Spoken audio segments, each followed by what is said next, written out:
आप लोगों ने क्लास 12th के बच्चों एक्सरसाइज 12.1 चल रही थी हमारी और 9वां क्वेश्चन आप लोगों ने प्रॉब्लम में पूछा था मेरे से z equal to minus x. और बेटा अनबाउंडेड के क्वेश्चन में थोड़ी सी प्रॉब्लम भी रह गई थी, लास्ट में वीडियो कट गई थी, लेकिन अब मैं प्रयास करूंगा आपको पूरी वीडियो भेज सकूं। तो बेटा सबसे पहले इसका हम चित्र बनाते हैं। ये हमारा क्या है, z equal to minus x plus 2y। इसको हमें मैक्सिमम करना है और नीचे 3-4 जो इक्वेशन दी हैं, x ग्रेटर इक्वल 3, जो भी इक्वेशन हमारी दी गई है इनको हमें क्या करना है, कैलकुलेट करनी है। तो सबसे पहले हम लिखते हैं इक्वेशन फर्स्ट, यहाँ लिखेंगे समीकरण 1 से। तो जब भाई हम चित्र खींचते हैं तो इसको x बराबर 3 लिखेंगे हम, x ग्रेटर का निशान तो हटा देंगे यहाँ से। तो x बराबर 3 के अकॉर्डिंग हमने चित्र खींचा, तो मुझे लगा चित्र हम अगले पेज पे खींच ले कैसा रहे। तो बेटा ये हो गया आपका x, ये हो गया x डैश, ये हो गया y और ये हो गया y डैश। यहाँ हमने खींच दिया 1 2 3 4 5 6, तो 1 2 3। तो बेटा x बराबर 3, तो आपको पता है x बराबर कांस्टेंट जो होती है वो yx के समांतर होती है। ये चीज़ 11वीं में पढ़ चुके, किसी ने 11वीं में नहीं पढ़ा तो मैं 11वीं की वीडियो भेज रहा हूँ। आजकल यही चैप्टर चल रहा है, सेम कोइंसिडेंट है, दोनों वही चल रहा है। तो बेटा x इक्वल टू 3, 3 से जाने वाली yx के समांतर, तो यानी ये जो रेखा है आपकी x बराबर 3। क्लियर? तो छाया तो सबकी हम बाद में खींचेंगे, उस तरफ से तो आप निश्चिंत रहो। तो बच्चों x बराबर 3 हमने लाइन खींच दी। अब जरा लाइन नंबर 2 पे चलते हैं। यहाँ हमने लिख के छोड़ दिया छाया। अब आप लिखेंगे समीकरण 2 से। तो भाई समीकरण 2 क्या है आपकी? समीकरण 2 है आपकी x plus y greater equal 5। x plus y equal to 5 ही तो लिखते हैं हम यहाँ से। तो भाई इसके अंदर x बराबर अगर आप 0 रखोगे तो y बराबर 5। तो पहला जो पॉइंट आया आपके पास 0 5, तो a आ गया। उसके बाद y बराबर 0 रखा आपने, x बराबर 5, तो इस पॉइंट को हमने लिखा 5 0, इसको हमने लिखा b से। तो जरा इसको भी खींच ले भाई, एक पॉइंट है 5 0, एक है 0 5, तो इसको भी खींच लेते हैं। 3 के बाद इट इज़ 4, इट इज़ 5, तो ये हो गया x का मान 5, y का 0, तो 5 0, इसको हमने लिखा b से। और उसके बाद इधर 1 2 3 4 5, तो ये हो गया 0 5 और ये आ गया आपके पास a। तो बेटा हमने a से b को मिला दिया, ये, और इस लाइन का नाम भी लिख दिया आपने नीचे, x प्लस वाई बराबर 5 समीकरण नंबर 2, x बराबर 3 समीकरण नंबर 1। तो बेटा दोनों रेखाएं हमारी खिंच चुकी। अभी तो रेखा 2 और है हमारे पास, अरे 2 क्या 3 और है भाई अभी हमारे पास, तो उनको भी खींच ले, जरा जल्दबाजी ना करें बिल्कुल भी। तो छाया लिख के हमने छोड़ दिया। अब हम लिखेंगे यहाँ समीकरण 3 से। बेटा जब हम समीकरण, और सुनो अगले जो क्वेश्चन है मैं यहाँ ला के क्वेश्चन को छोड़ूंगा, तुम इसको थ्योरी, ये कंसेप्ट क्लियर कर लो बेटा बिल्कुल। अनबाउंडेड कैसे होता है, बाउंडेड कैसे होता है, दो ही टाइप के हैं। समीकरण बना के मैं छोड़ूंगा इनको, समीकरण में तुम्हारे भरोसे छोड़ूंगा भाई।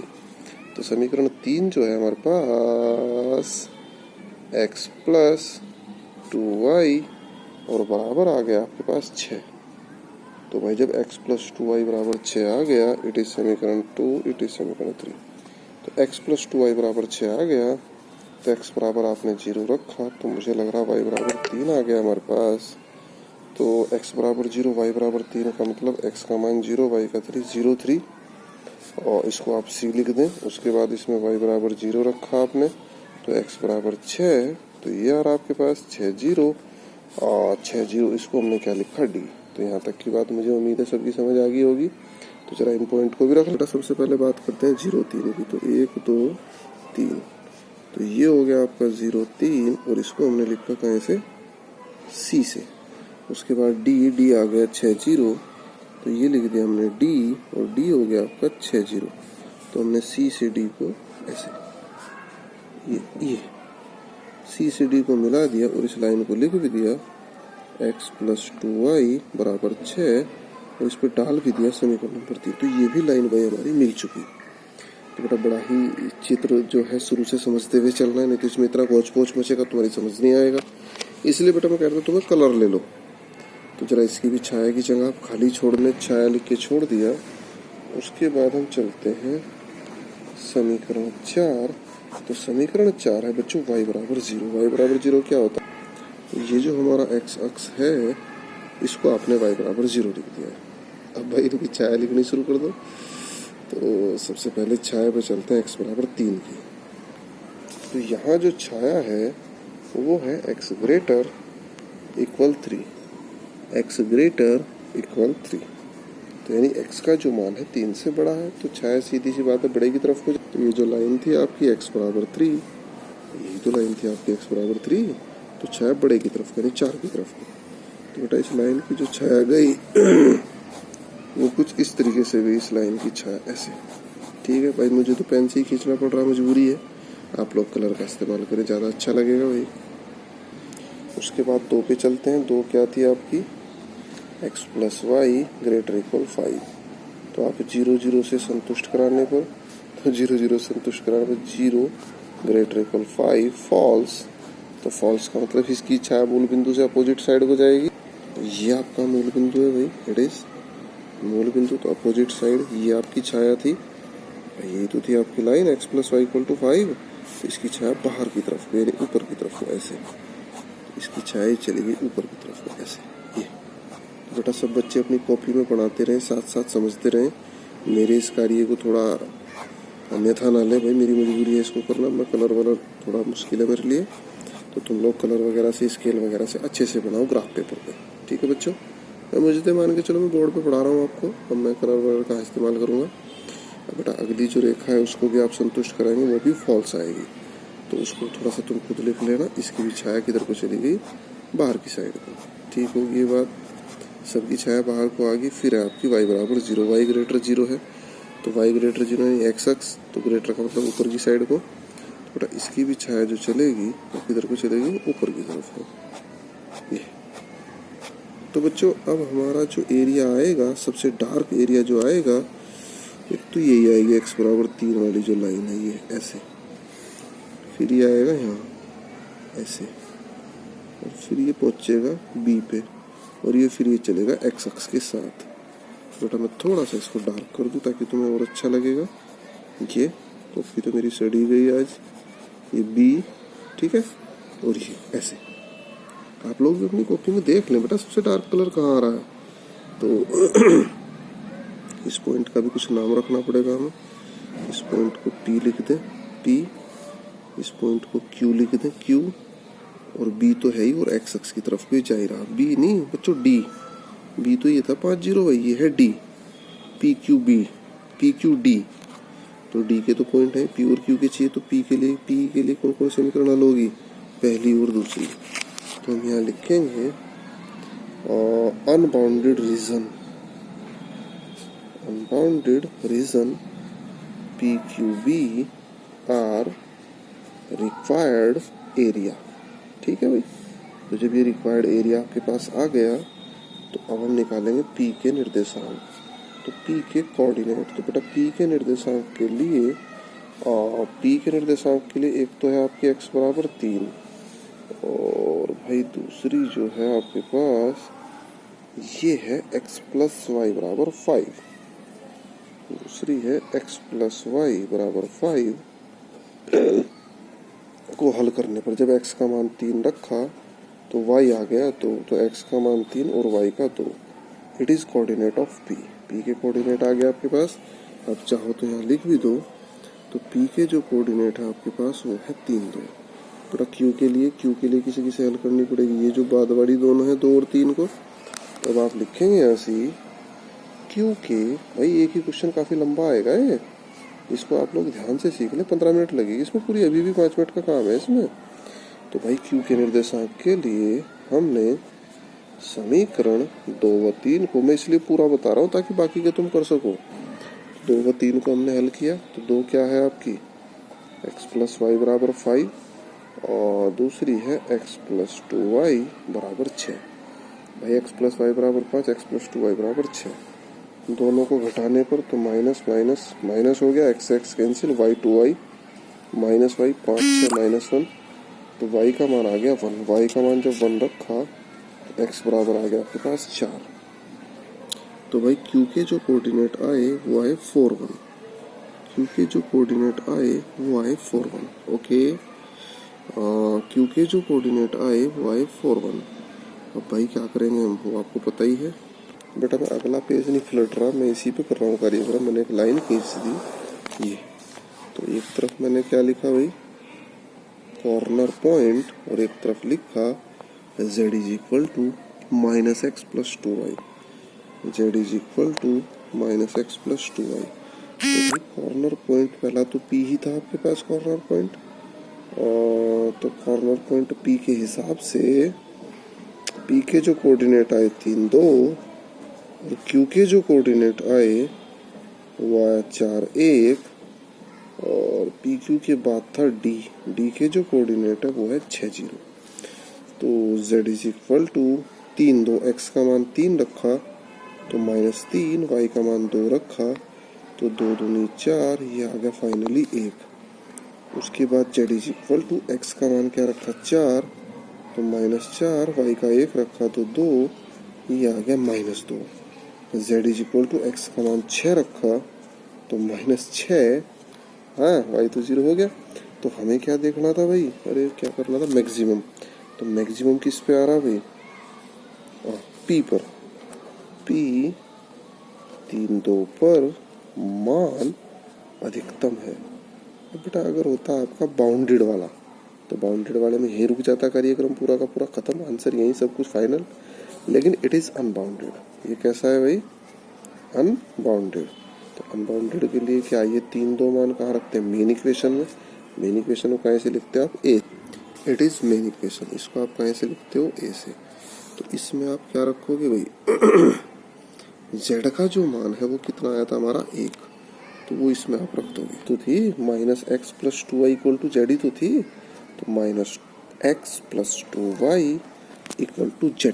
और बेटा z का जो मैक्सिमम मान था वो आया था 1, यहाँ आप रखोगे 1, और मैक्सिमम है तो फाइ का निशान लगाएंगे ग्रेटर इक्वल टू का।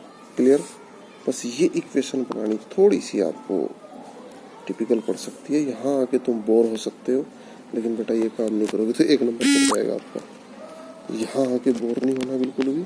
सबसे पहले आप उस इक्वेशन को पलट दें, -x प्लस 2y, और महत्तम कह रहा तो ग्रेटर इक्वल लगाएंगे, और जो भी मैक्सिमम मान यहाँ आया, तो कॉर्नर पॉइंट से एक मान -6 आया था छोड़ दो, दूसरा -2 आया था छोड़ दो, मैक्सिमम आया था 1, तो ये 1 आपने यहाँ रख दिया। तो मुझे उम्मीद है यहाँ तक की बात सबकी क्लियर होगी। अब इस रेखा को भी आप रिप्रेजेंट करेंगे, तो इस रेखा को रिप्रेजेंट करने के लिए क्या लिखेंगे, यहाँ से अक्षों पर प्रदर्शित करने के लिए यहाँ आप लिखेंगे अक्षों पर प्रदर्शित करने के लिए। तो अक्षों पर प्रदर्शित करने के लिए -x प्लस 2y और बराबर 1। पहले आप x का मान 0 रखें तो y का मान 1/2, तो पॉइंट क्या आ गया 0 और 1/2। उसके बाद आप y का 0 रखें तो x का मान -1, पॉइंट आ गया -1 और 0। तो इसको आप मान लें, अरे मुझे लग रहा है d तक खर्च हो गए थे, इसको आप e मान लें, इसको आप f मान लें। तो 0 हाफ रखें पहले आप इसमें, 0 आप 0 हाफ रखेंगे, x का मान तो 0 है, y का हाफ। तो ये जो पॉइंट है आपका, इट इज कोल्ड e यानी x का मान 0 और y का हाफ। और उसके बाद है -1 0, -1 0 का मतलब x का मान कितना आ गया भाई, -1, यहाँ ये आ गया -1। तो इसको आप f लिख दें, x का मान कितना है -1 और y का आ गया 0। अब e से f को मिला दिया हमने, और e से f को मिला के ऐसे बढ़ाया आगे, ऐसे सॉरी ये p से होके जाएगी भाई, 1 सेकंड जरा, हाँ ये p से ही निकली थी ना भाई, ये p से होके जाएगी ऐसे, p से होती हुई खींचो भाई, इसको ऐसे खींच दिया p से होती हुई। ओके होगी यहाँ तक की बात। बड़ा बोरिंग लग रहा होगा ना आप लोगों को, तो बेटा थोड़ा सा बोरिंग काम भी कभी कभी करना पड़ता है। ये अनबाउंडेड में यही समस्या है, अनबाउंडेड वाले खत्म नहीं होते, बाद में 5 मिनट और खपाते हैं हमारी, अभी और लगेगा जरा सा टाइम। तो EF हमने खींच दिया, अब आप इसकी शैडो खींचेंगे। तो बेटा शैडो का मान क्या है, ग्रेटर है, तो ग्रेटर का मतलब जब आप इसको 0 0 से संतुष्ट कराएंगे तो 0 ग्रेटर इक्वल 1 यानी फॉल्स, तो फॉल्स का मतलब शैडो ऊपर को। भाई अपने आप करा दो, कितना काम था अब भाई, 0 0 से संतुष्ट करने पर फॉल्स नहीं आ रही है, दोनों तरफ 0 ग्रेटर इक्वल 1 तो फॉल्स, तो फॉल्स का मतलब इसकी जो शैडो है ये किधर को जाएगी, ऊपर की साइड को ऐसे।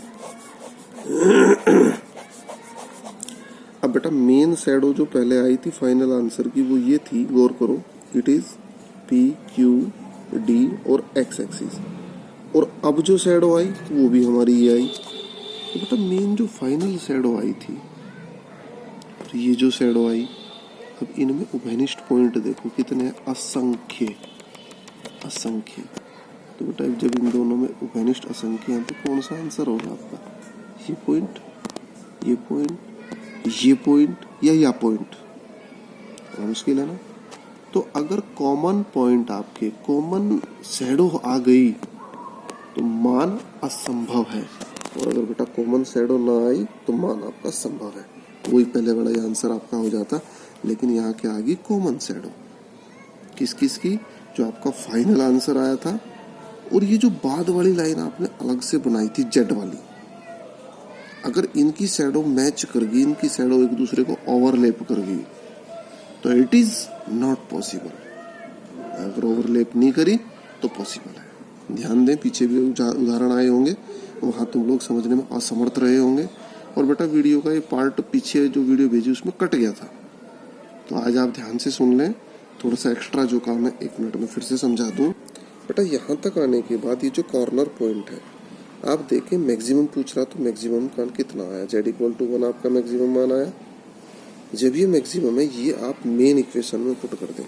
मेन इक्वेशन क्या थी आपकी, z equal to minus x plus 2y, तो इसमें आप पुट करें minus x plus 2y, minus x plus 2y, और यहाँ ग्रेटर था तो आप भी ग्रेटर का साइन लगाएं, और फिर आप लिखें 1। लेसर होता तो आप लेसर का साइन लगाते, ओके, और फिर आप लिखें इसमें 1। ठीक होगी बात। तो minus x plus 2y greater equal 1, okay. उतना करने के बाद अक्षों पर इसको प्रदर्शित करो, एक लाइन खींचो, फिर आप इसकी शैडो देखो। शैडो ओवरलैप कर गई तो गड़बड़ है, और शैडो ओवरलैप नहीं करी तो फिर आपका मान सही है। तो मुझे उम्मीद है बेटा आप लोगों की समझ में, उम्मीद है आया होगा, थोड़ा सा अटपटा सा तो है। तो अब बच्चों मेन आई, अब तक तो आपको खीर भी नहीं बनाई मिल रही थी, अब थोड़ी सी खीर भी बनानी पड़ेगी। तो मैं थोड़ी खीर बना के आपको खिलाता हूँ, अभी मैं आपको नई समस्या से अवगत कराता हूँ। तो बेटा सबसे पहले शुरू होगी आहार संबंधी समस्या, मीन्स कहने का डाइट प्रॉब्लम। बेटा डाइट प्रॉब्लम को आप अच्छे से समझें, क्योंकि सारी प्रॉब्लम एक दूसरे से मैच होती हुई है, कुछ अलग तो इनमें है नहीं। तो आहार संबंधी समस्या को आप समझने का प्रयास करेंगे। तो सबसे पहले इसका जो है एक तो उदाहरण है भाई, जो आप करेंगे आहार संबंधी समस्या का उदाहरण अच्छा है। तो आपको हो तो मैं थोड़ा उदाहरण से ही बता दूँ ताकि तुम लोग सीख जाओ। चलो अच्छा क्वेश्चन ही बता देता हूँ। बेटा मेरी किताब को देख के थोड़ा सा हंसना मत, थोड़ा ज़्यादा ही पुरानी होगी, वही क्या करें अब, कई सालों से यही चल रही। देखो बेटा एक्सरसाइज 12.2 पहला क्वेश्चन, रेशमा 2 प्रकार के भुज्य पी और क्यू को इस प्रकार मिलाना चाहती है, मिश्रण में विटामिन अवयवों में 8 मात्रक विटामिन ए तथा 11 मात्रक विटामिन बी हो। भोज्य पी की लागत 60 रुपये प्रति केजी। बेटा भोज्य पी को आप कुछ भी मान लें, क्या बताऊं मैं आपको, क्या मानो, आप बोरबिटा मान लें, भोज्य पी को, क्यू को च्यवनप्राश मान लें। तो पी की जो लागत है वो 60 रुपये किलो आ रही बोर्नविटा की, और भोज्य क्यू यानी च्यवनप्राश जो आप बना रहे हो उसकी लागत 80 रुपये किलो आ रही खर्च। भोज्य पी में बेटा 3 मात्रक प्रति kilogram vitamin A, vitamin A का जो रेशो है इसमें वो है 3 मात्रक प्रति किलोग्राम, और 5 मात्रक प्रति किलोग्राम विटामिन बी है। जबकि भोज्य क्यू यानी च्यवनप्राश में 4 मात्रक प्रति केजी विटामिन ए और 2 मात्रक प्रति केजी विटामिन, लिखा नहीं भाई इसमें बी है, विटामिन बी लिख दूँ, विटामिन बी। ठीक होगी बात। मिश्रण की न्यूनतम लागत क्या होगी, इसने कहा विटामिन बी है तो मिश्रण की न्यूनतम लागत क्या होगी, यानी भोज्य पी और क्यू कितना कितना हम बनाएंगे। तो न्यूनतम लागत बता पाएगा, कम से कम कितनी लागत आएगी, कितना कितना हम बना पाए इस चीज को। दोबारा फिर पढ़ो, रेशमा दो प्रकार के भोज्य पी और क्यू को इस प्रकार मिलाना चाहती है।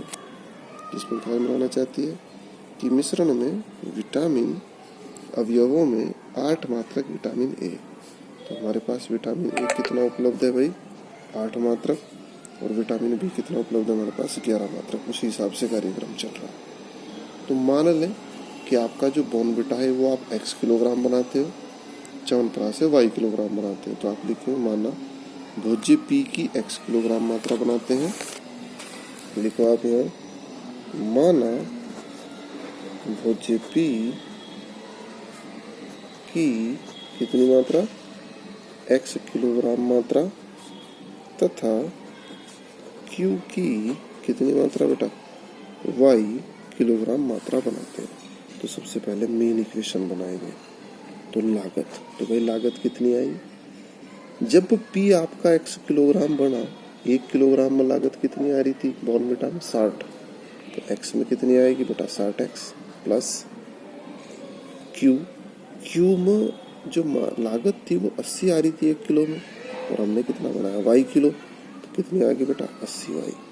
और ये जो लागत है इस लागत को हमने कहीं से मान ली z से, और इस लागत को हमें क्या करना है, न्यूनतम। तो ये बन गई आपकी मेन इक्वेशन। इस इक्वेशन को आप कहीं से लिखोगे, ए से कर दोगे बेटा इतना काम आप, और मुझे उम्मीद है समझ भी आ गई होगी। उसके बाद बच्चों आप एक टेबल बनाएंगे छोटी सी ऐसे, ठीक है। किताब वाला कैसे भी कर रहा, तुम मेरे हिसाब से करना काम, क्योंकि वो 3 टाइप है, तीनों में अलग अलग तरीका तुम्हें चिपका देगा, और फिर तुम कहोगे ये कैसे हो रहा है बेटा। ऐसे बनाएंगे, ऐसे बना दिया ऐसे टेबल।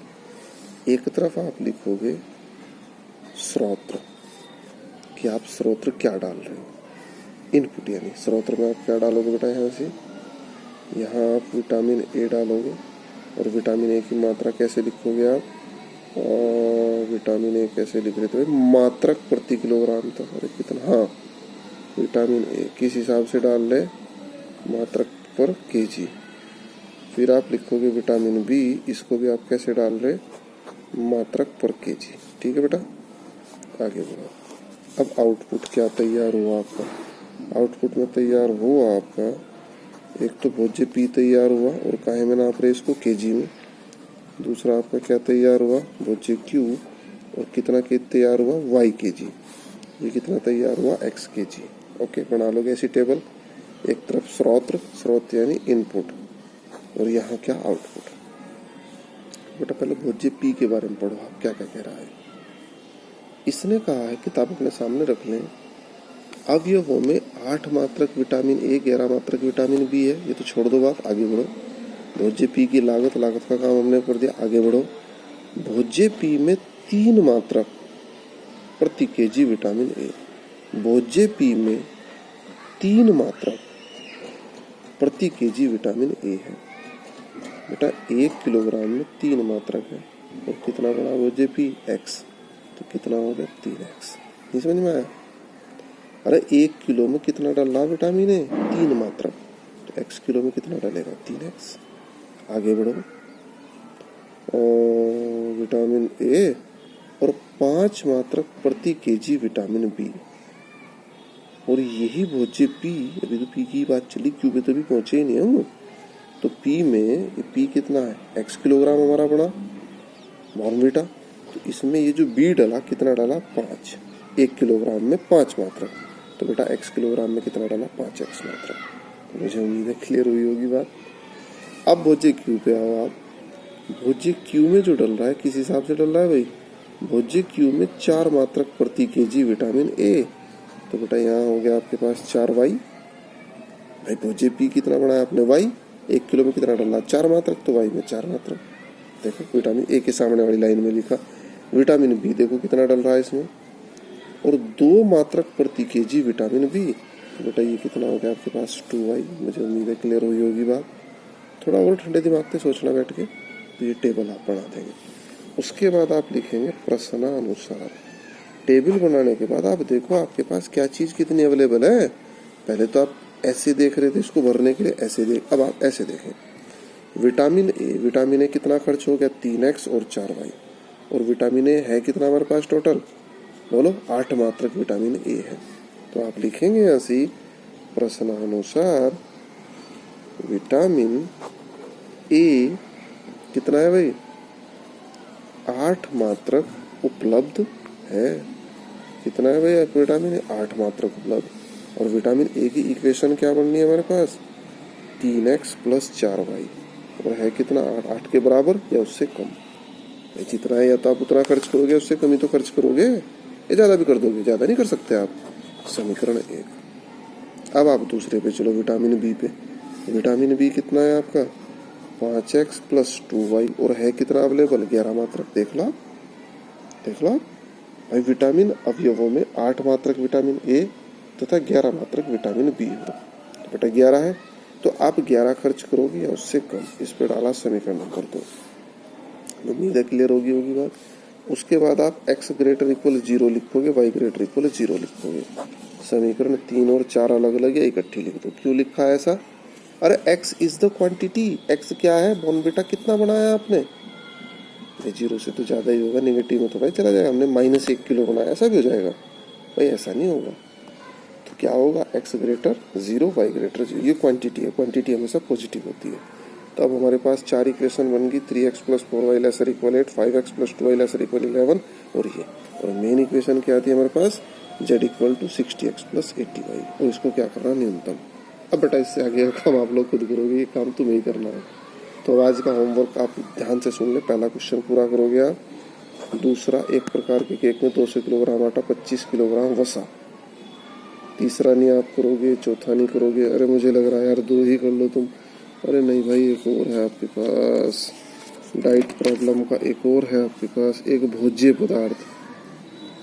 पदार्थ यानी नोवा। एक आप नोवा भी करोगे बेटा, भोज्य पदार्थ वाला ये भी नोवा भी आप करोगे। और नोवे में ध्यान रहे, एक मैंने मिसप्रिंट किया है, लाइन नंबर 3 में रेट 5 के बदले रेट 6। नोवे में मिसप्रिंट है, लाइन नंबर 3 में रेट जो है वो कितना है, 6। भाई मैंने ऐसा कर रखा, अब वो तुम देखना 5 से सही आ गया तो मैंने 6 ऐसा करेक्शन इसमें कर रखा, क्योंकि हिंदी वाली किताब में इसमें करेक्शन भी बहुत है। तो बच्चों आज आप प्रयास करें, मैं इंतजार करूंगा तुम्हारा होमवर्क आने का। कल फिर से मैं तुम्हें कार्य दूंगा।